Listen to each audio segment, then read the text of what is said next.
Hello, my dear friends. My name is Eleanor Rose Thompson.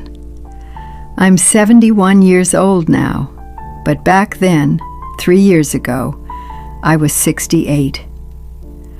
I spent my whole life in a small industrial town called Grand Rapids in the state of Michigan. Cold, snowy winters, a gray sky hanging over Lake Michigan, familiar streets where every house knew my story, where the mailman greeted me by name, and the local bakery baked me the same apple pie every year for my birthday. My beloved Robert and I built a modest 2-story house there with a white porch and a little garden back in 1982. I can still remember the smell of fresh paint on the shutters that first year, and how Robert stood on the ladder humming an old Sinatra tune while I held it steady from below and laughed. 42 years of marriage. We went through the poverty of our early years, the birth of our children, illnesses, moving furniture, fixing the roof after a storm, quiet evenings by the fireplace, loud family dinners on Thanksgiving. He worked as a mechanic at an auto parts factory. His hands always smelled of machine oil, and even years later that smell felt like the most familiar thing in the world to me. I was a librarian at the local school, and I think almost every child in our neighborhood passed through my hands over 30 years, through my reading lists.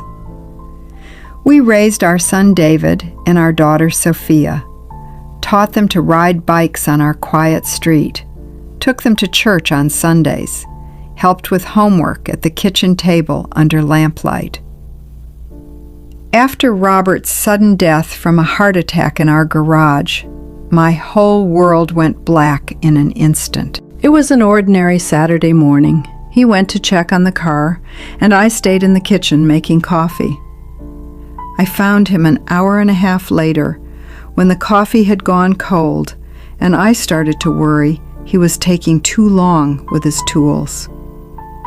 He was lying on the concrete floor, and there was still a wrench in his hand. Since then, the house became a grave of memories. His favorite armchair by the window where he read the paper every morning, his tools hanging neatly on the garage wall that I never dared to touch, the smell of his cologne that lingered in the closet for so long, his old flannel shirts that I couldn't bring myself to give away. The children came for the funeral, hugged me tightly, cried with me at the casket, and then they were gone. David flew back to Texas 3 days later. Sophia left for Chicago within a week. The phone calls grew rarer and rarer.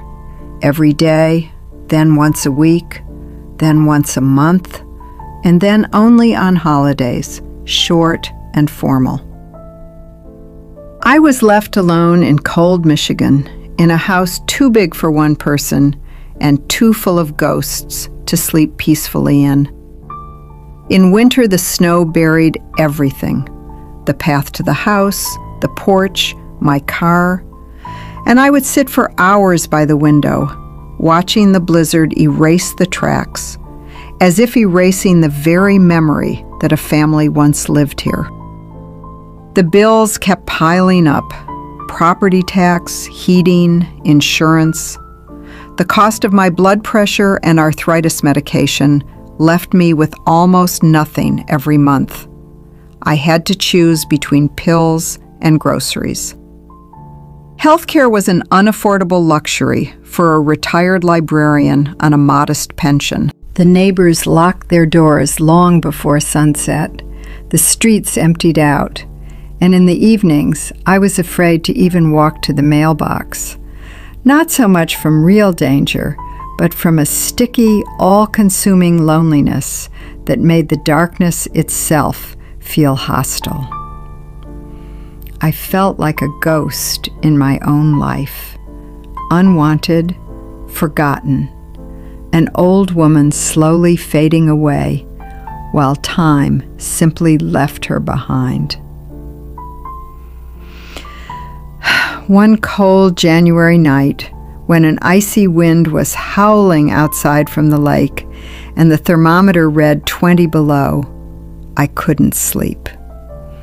I sat in the kitchen in Robert's old bathrobe, which I'd never thrown away, drinking tea that had long gone cold, mindlessly scrolling through my phone, just to avoid hearing the silence of the house. In my YouTube recommendations, a video appeared with a bright, tempting title: Why Thousands of American Retirees Are Moving to the Philippines. The title caught me the way nothing had caught me in a very long time. I pressed play. A young, energetic American woman with a dazzling smile was talking, standing against a backdrop of turquoise ocean, about how for $800 to $1,200 a month you could live like a queen. Warm sea all year round, fresh tropical fruit straight off the tree, friendly, smiling people, low prices for housing and food, housekeepers for pennies, luxury villas that would cost a fortune back in America. Beautiful shots followed one another, palm trees swaying in the wind, white sand beaches, smiling Filipinos, cozy villas right on the ocean, retirees playing golf on emerald green courses, dancing at sunset to live music. Other videos and articles I found night after night were strikingly similar. A retiree's paradise, the friendliest culture in the world, excellent healthcare at ridiculous prices. English is understood everywhere. Don't worry about the language. They only showed me the positives, the low cost of living, the year-round warmth, how easy it would be to make new friends among other expats, the feeling of an endless vacation. About the downsides, not a single word.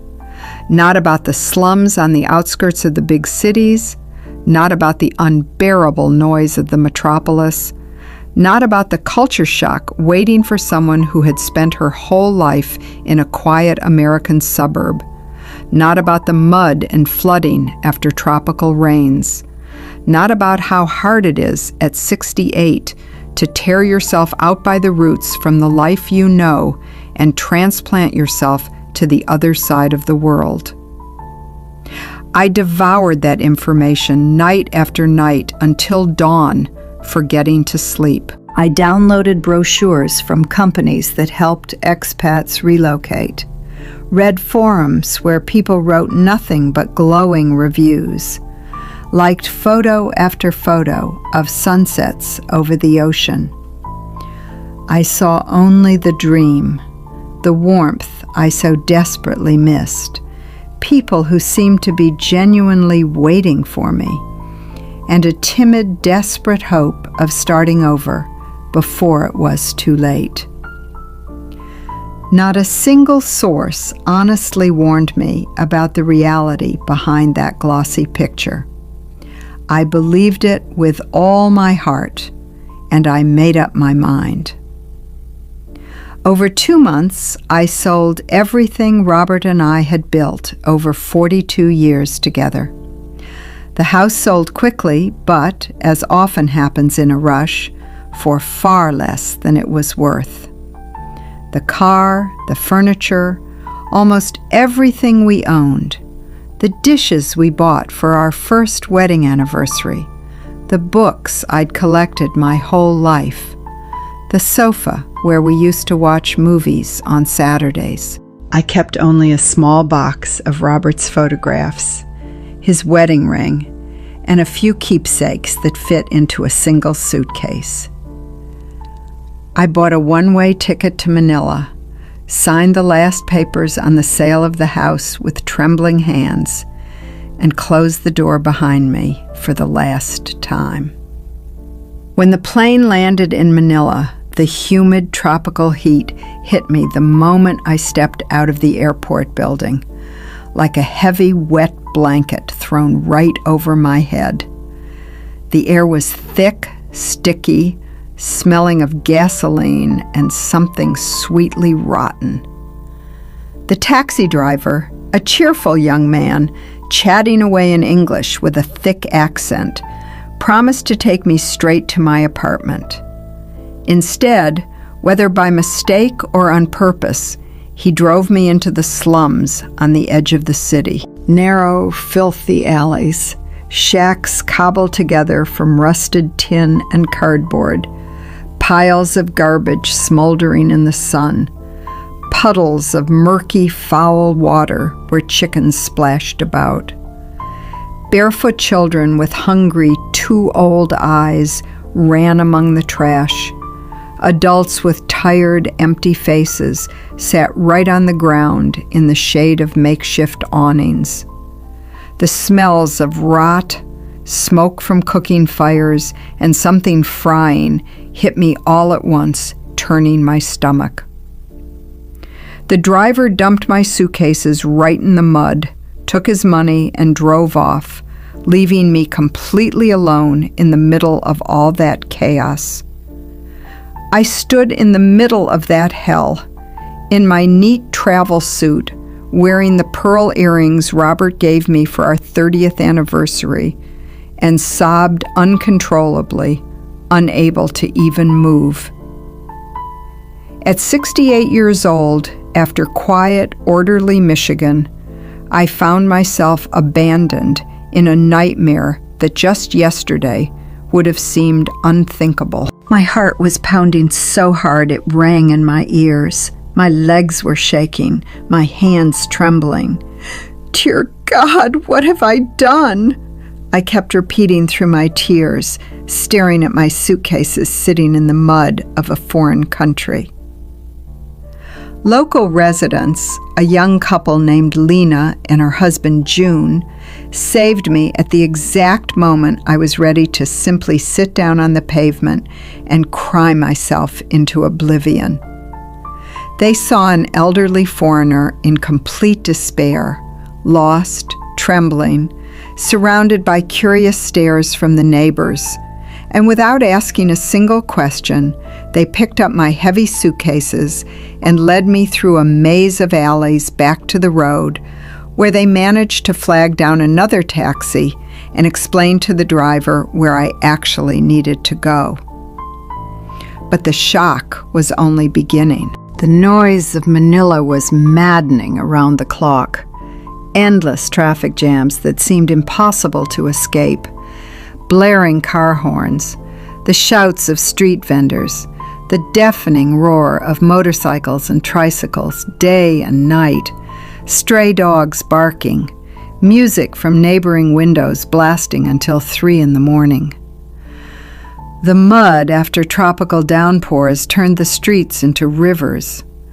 The poverty I saw every single day, just steps from my own front door, tore at my heart. Everything was foreign, chaotic, overwhelming.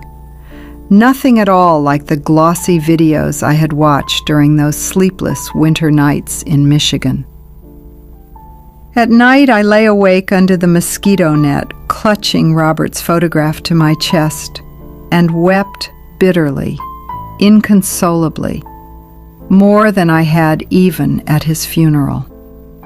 The emotional pain was unbearable. The loneliness was more suffocating than it had ever been in that cold, empty house in Grand Rapids. I longed for my home, for the familiar streets, for the quiet of the library where I'd worked for 30 years. I even missed that familiar, dependable cold I had always thought of as my enemy. Guilt gnawed at me, growing sharper with every sleepless hour. I had left the most important business in my life unfinished. I had never made peace with David or with Sophia.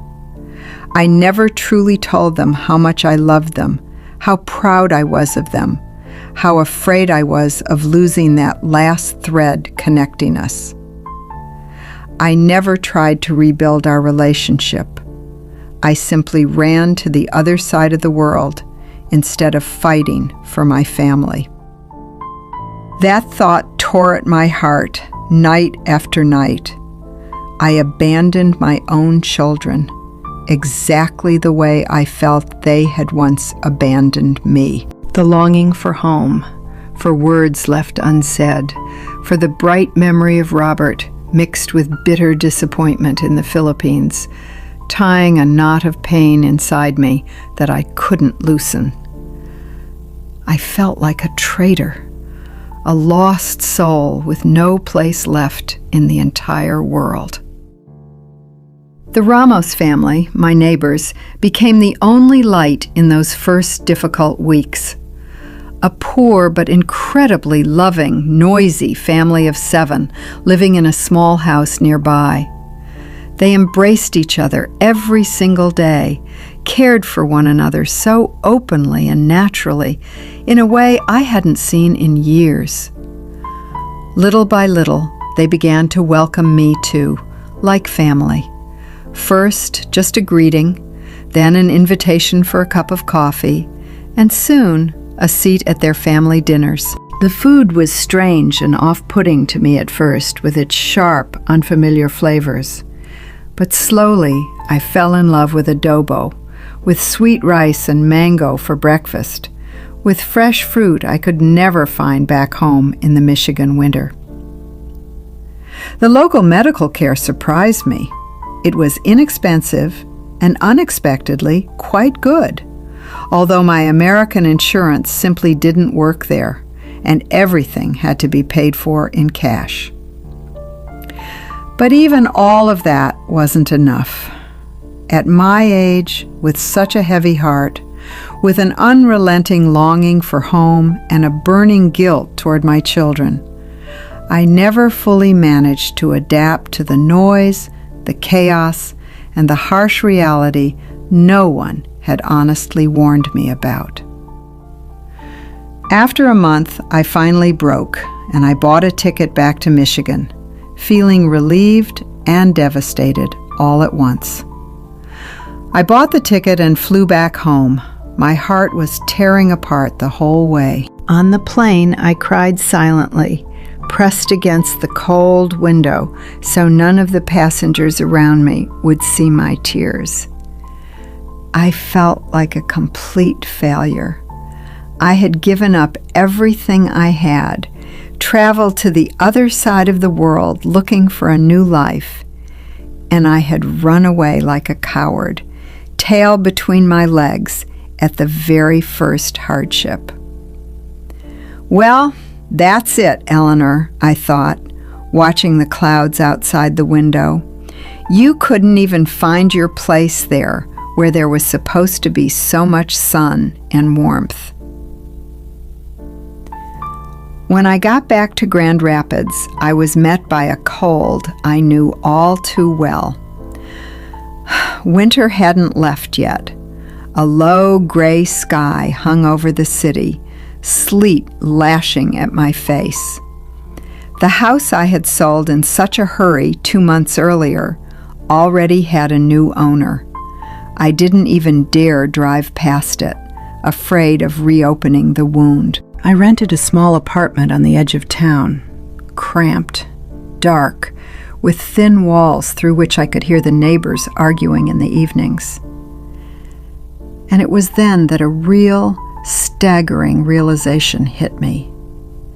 America, my own country where I'd lived my entire life, suddenly seemed to me like an icy, lifeless wasteland. I walked through the grocery store. People looked right past me. No one smiled. No one asked how I was doing, not even out of simple politeness. The cashier silently rang up my items and turned to the next customer without even meeting my eyes. In Michigan, and probably across the whole country, everyone was too absorbed in themselves, buried in their phones, always rushing somewhere, indifferent to anyone else's pain. I sat in my small, cold apartment through long evenings and thought about the Philippines. I remembered how Lena and her husband, without asking a single question, simply picked up my suitcases and helped a lost, elderly foreigner. How the Ramos family invited me to dinner, even when there was barely enough food for themselves. How the children called me Auntie Elle and hugged me without any hesitation. How, despite the poverty and chaos, people there looked each other in the eye and smiled from the heart, not out of habit.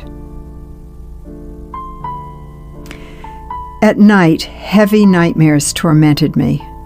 I woke up in a cold sweat and sobbed into my pillow, so no one on the other side of the thin wall would hear. What have I done? It was warm there, not just in the air, in people's hearts. And here at home, there's frost inside everyone I meet. For the first time, I truly understood that it was there, on the Philippines, amid the dirt, the noise, and the chaos, that I had felt real humanity, that genuine love for one's neighbor that had almost disappeared from modern America. Here everyone was politely correct, but truly, deeply cold. No one cared about me from the bottom of their heart. I felt even lonelier than I had before leaving for the Philippines.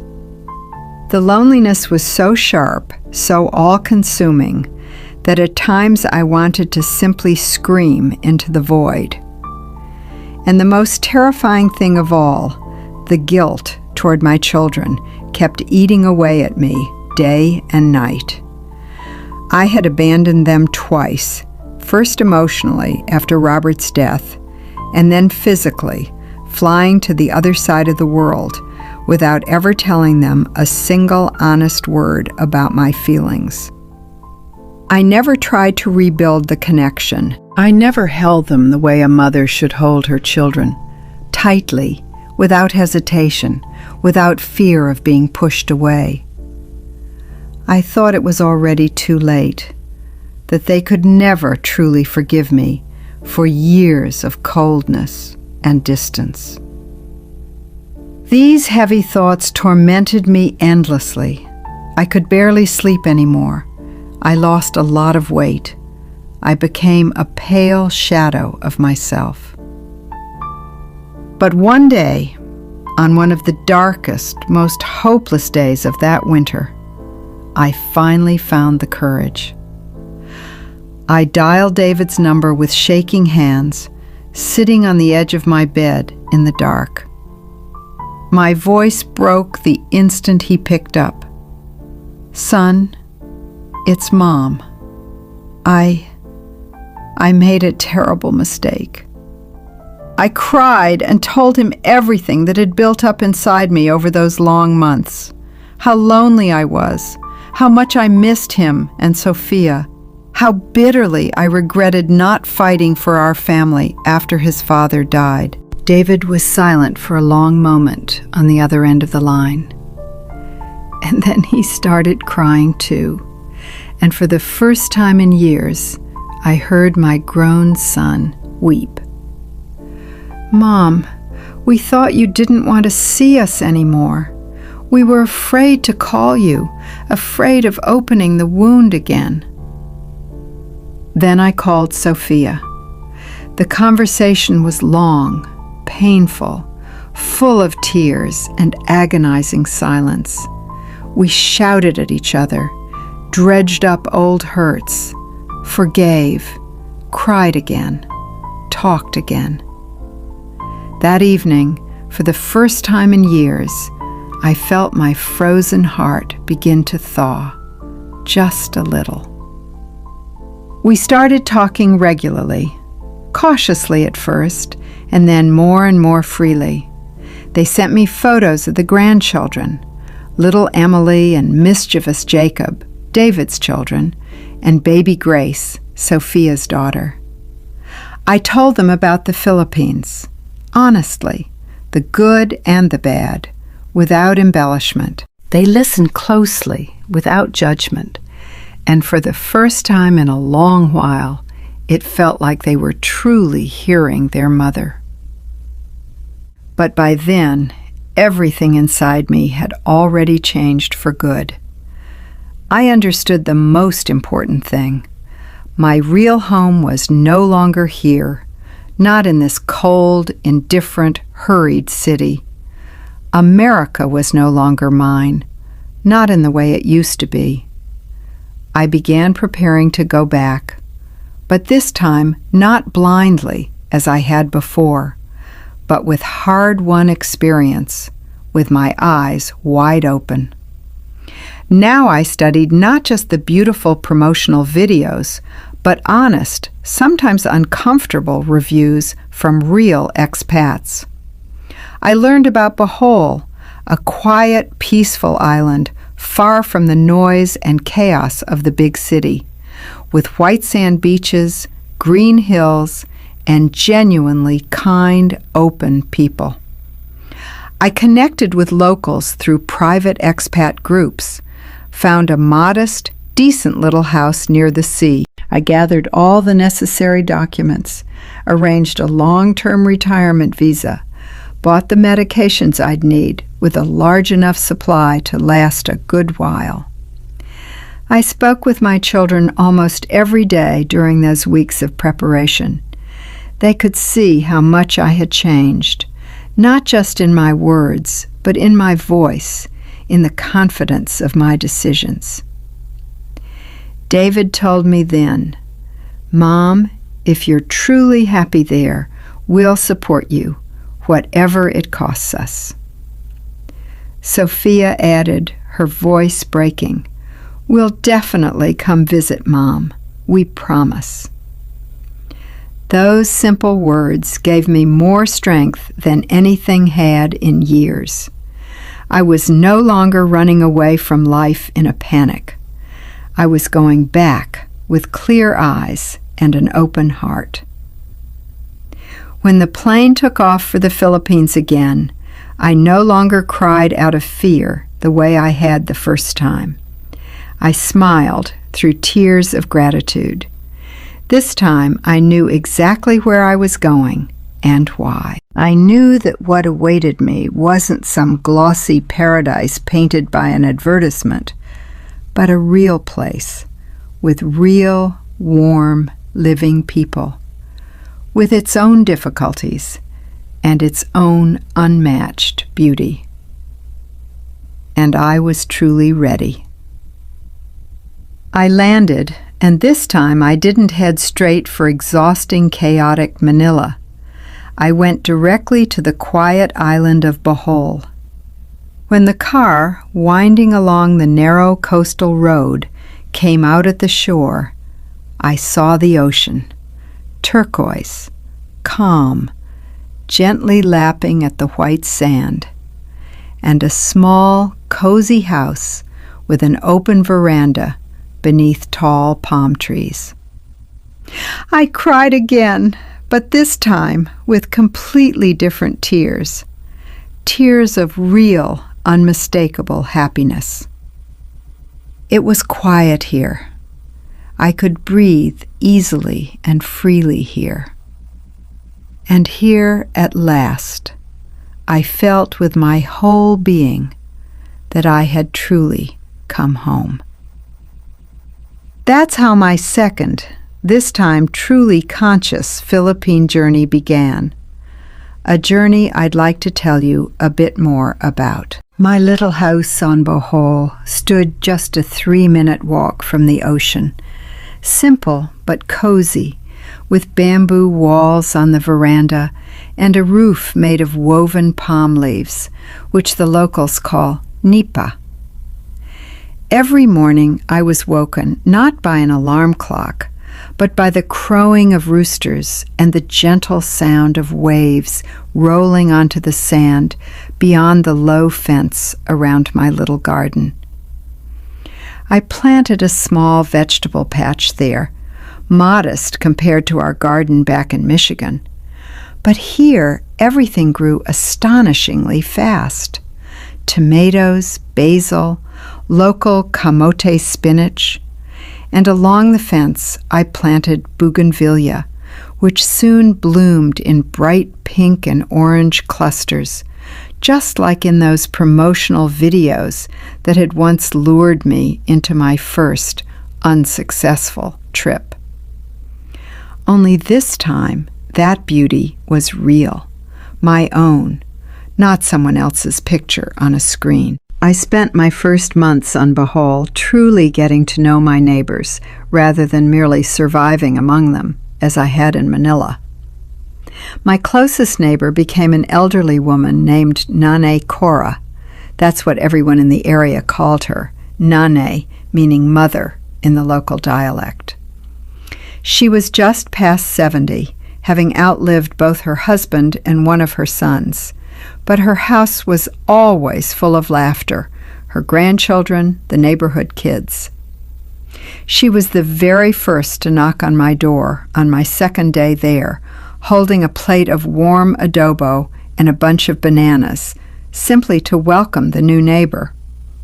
We didn't understand each other at first. My English was difficult for her, and I couldn't follow her Tagalog with its local dialect at all. But we quickly learned to communicate through gestures, smiles, and that particular tone of voice that needs no translation. Little by little, I fell into the rhythm of local life. In the mornings, before the heat set in, I would walk along the shore, greeting the fishermen returning from their night's catch by name, and each time they'd leave me a couple of fresh fish for a token price, sometimes for nothing at all, simply as a mark of respect for the American who stayed. Word had spread quickly through the village, the story of how I had come once before, gotten scared, and gone back to America, only to fly back again, this time for good. They respected me for that honesty and for not being afraid to admit my mistake. Filipinos treat the elderly with a special reverence I had never encountered on such a scale before. Young people, upon meeting me, would take my hand and press it to their forehead as a sign of respect, a gesture called mano po. And at the market, the vendors always set aside the best fruit for me, knowing I'd come by in the late afternoon. I started taking cooking lessons from Nane Cora and her daughter Joan. We'd stand for hours in their small, open-air kitchen, and they'd patiently show me how to properly make sinigang, a tangy soup made with tamarind, how to slow simmer coconut milk for ginataan, how to fry lumpia just right so the wrapper stayed crisp. In turn, I taught them to bake an apple pie from my mother's recipe, though instead of apples, which were impossible to find on the island, we used local mangoes, and strangely enough, it turned out even better than the original. On Sundays, I started going to a small Catholic church nearby, not because I was especially religious, but because the whole community gathered there, and after the service, everyone would share a communal meal right in the churchyard, where I was always a welcome guest at the table. Over time, other expats living on the island began stopping by my house. There were, as it turned out, quite a few of them. But by now, I knew how to tell the real life apart from the glossy picture. And I shared my experience honestly with newcomers, telling them about both the good and the difficult. We started gathering in a small group every Friday at sunset, everyone bringing something of their own. And the conversations over those simple dinners were far more sincere and warm than any polite small talk I'd exchanged with neighbors back in Michigan over 40 years. I called my children every single day, sometimes just for 5 minutes, sometimes for a long, unhurried video call, during which I'd show them the sunset over the ocean or the neighbor's cat that had taken to sleeping on my veranda. Slowly, the old mistrust and old pain between us melted away like morning mist over the sea. And then, 6 months after my final move, David sent me a message that took my breath away. "Mom, we're booking tickets for Christmas. Emily, Jacob, and I want to see where you live now." I couldn't sleep for 3 nights straight before they arrived, out of sheer excitement, just like a little girl before her own birthday. I repainted the small guest room a soft blue, Emily's favorite color, bought new mattresses, asked Nanay Cora to help me prepare a festive table that would blend both Filipino and our old Michigan traditions. At the airport in Tagbilaran, I stood there holding a handmade sign that read, "Welcome home," even though I knew perfectly well they'd recognize me without it. And when I saw David walking toward the exit with his suitcases, and beside him, Emily, grown so much taller now, and Jacob, already almost a young man, whom I still remembered as a small child, I burst into tears right there in the arrivals hall, not caring who saw me. David hugged me so tightly and for so long that I felt those arms wrap around every year of silence, every unspoken word between us. "Mom," he whispered in my ear, "forgive us for letting that coldness come between us." I could only nod through my tears, stroking his back the way I used to when he was small. Those 2 weeks they spent with me on Bohol were perhaps the happiest time of my life in years.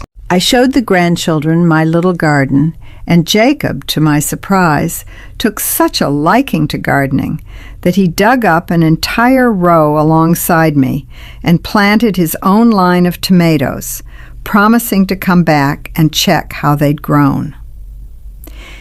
Emily made friends with Nanay Cora's granddaughters, and by the 3rd day, the 3 of them were already running along the beach, shouting happily in a mix of English and broken Tagalog that Emily was eagerly picking up. We swam in the warm, clear water, took a small outrigger boat to a neighboring island, ate mangoes fresh off the tree, and in the evenings we'd sit on the veranda while I told them stories about Grandpa Robert, stories that for some reason had never quite found the right moment to be told before. For Christmas, we put together a real blended celebration. Turkey, which we managed to track down with some difficulty at a supermarket in Tagbilaran, sat right next to roasted lechon prepared by the neighbors, and instead of the usual cranberry sauce, the table held a fresh mango salsa. David raised a toast, and his voice trembled.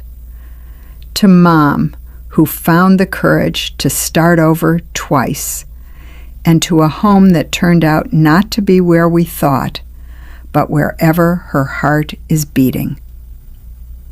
We all cried and laughed at once, and Nanay Cora, not fully understanding the words, but sensing the feeling, hugged each of us in turn, as if we were her own children.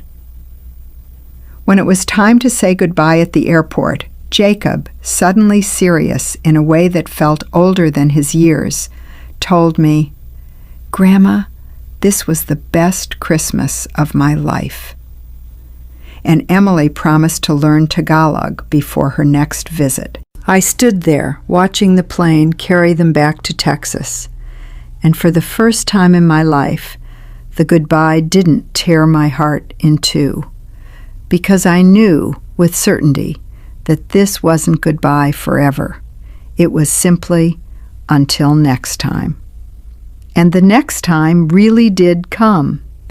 8 months later, Sophia arrived with her husband Mark and little Grace, who had just turned 4. Sophia admitted to me on the very first evening, sitting on the veranda with a glass of local rum, that she'd been afraid of this trip for a long time, afraid she'd find her mother unhappy, lost, and instead found a woman glowing from within like never before. Little Grace, a bit frightened at first by the new sounds and smells, was already running barefoot on the sand within 2 days, feeding the neighbors' chickens, delighting in learning to weave bracelets out of palm leaves from Joan's children. In the evenings, she'd fall asleep in my arms to the sound of the surf, and rocking her, I'd think about the long, painful road I'd had to travel to hold a piece of my family again in this once distant place that had now become home. Sophia and Mark stayed for 3 weeks, much longer than they'd originally planned. Mark, a software engineer, worked remotely from my veranda in the mornings, and in the afternoons we all explored the island together. We went to see the famous chocolate hills, which really do turn a soft brown color at sunset, kayaked through the mangroves, hand-fed the tiny tarsier primates at the sanctuary, though I admit I felt a small pang seeing how many tourists now crowded even those once quiet places.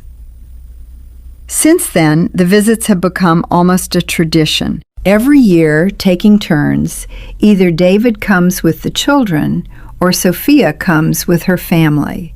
And sometimes, for the big holidays, we all manage to gather together. And then my little house is practically bursting at the seams with laughter, children's shouting, and the clatter of dishes.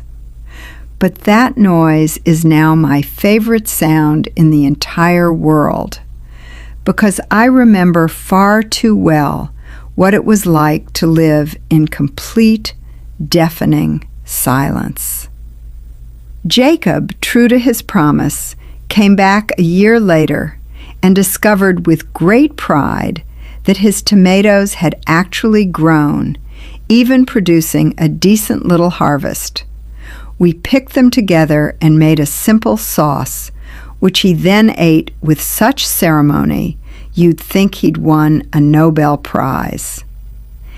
Emily really did learn a few dozen words of Tagalog, and now happily greets Nanay Cora in her own language, which never fails to bring the old woman to tears of joy. Little Grace, now 6, asks her mother before every visit whether she'll soon get to see her Filipino grandma and her chickens again. Sometimes in the evenings, once the children are asleep and the adults sit on the veranda with a cup of local coffee, David or Sophia and I will talk for a long time about the past, about those difficult years of silence, about my first failed trip, about the fear and loneliness I endured in Manila.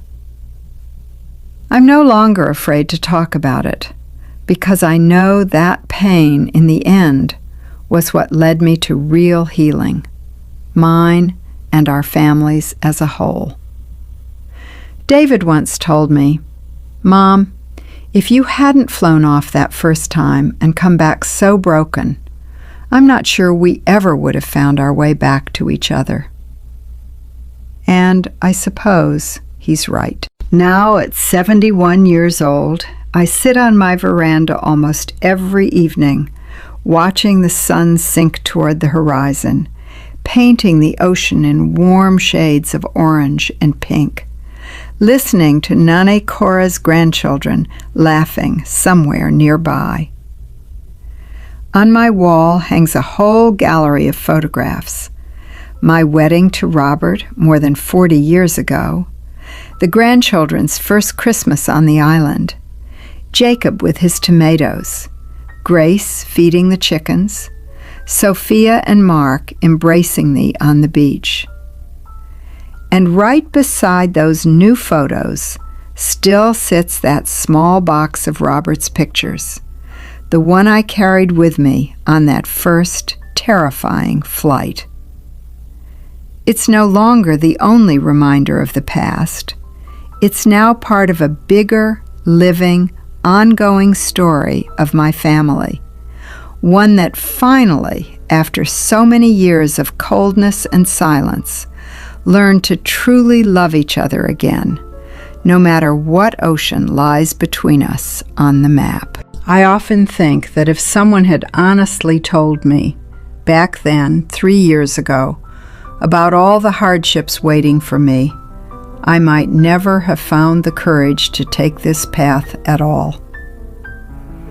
But perhaps it was precisely through the pain of that first failure, through the loneliness, through the cold America that showed me its true, indifferent face, that I finally found my way to real warmth in the hearts of the Filipinos who became my second family, and in the hearts of my own children and grandchildren, who now cross half the world every single year just to embrace their Filipino grandmother on a small veranda by the sea.